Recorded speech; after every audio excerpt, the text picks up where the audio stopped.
আসো আসো, বসো। তারপর বলো কোথা থেকে আসছো। তারপর বলো তুমি কোথা থেকে আসছো। ম্যাম আমি আসছি দিনাজপুর থেকে। ও আচ্ছা, এ তো অনেক ছাইনির পথ। যাই হোক, তুমি তো পত্রিকায় সব বিজ্ঞাপনে পড়ছো আর কি, যে জি ম্যাম। কি কি, তারপরে কি বলে দিতে হবে? হ্যাঁ আমি পড়ছি, তারপর আপনি বলে দেন, বলে দিলে ভালো হবে। আচ্ছা, কি তুমি কি তো কাজ কেমনি আমারে বুঝাই দেন। অনেক দূর থেকে জার্নি করে আসছো, আগে ফ্রেশ হও তারপর সব বুঝাই দিব।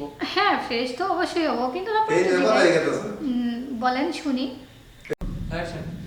আচ্ছা, তুমি কোথা থেকে আসছো? ম্যাম আমি আসছি দিনাজপুর থেকে।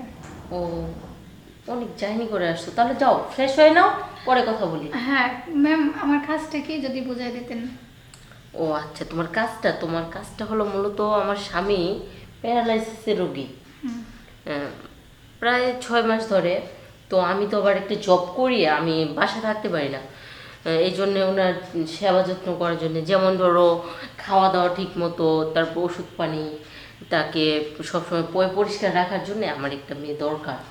ও তাহলে ম্যাডাম কোনো চিন্তা করবেন না, আপনি যেভাবে বলছেন ঠিক সেভাবেই আপনার স্বামীর আমি সেবা যত্ন করবো। আচ্ছা ঠিক আছে, ওটা কোনো সমস্যা নেই।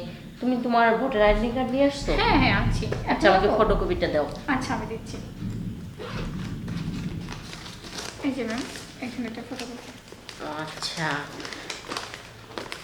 যাই হোক, এটা আমার কাছে রাখি, কারণ দুর্ঘটনার কথা তো বলা যায় না। হ্যাঁ এক কাজ করো, তুমি যেহেতু জার্নি করে আসছো, তুমি ফ্রেশ হও, আমি তোমার কাজগুলো বুঝাই দিলাম তো, আর বাকিটা আমার রুমে আসো।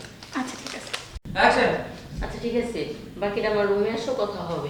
আচ্ছা ঠিক আছে। আচ্ছা, ওই যে ওইদিকে ওয়াশরুম যাও। হুম। উফ, আমি রুমে যাই।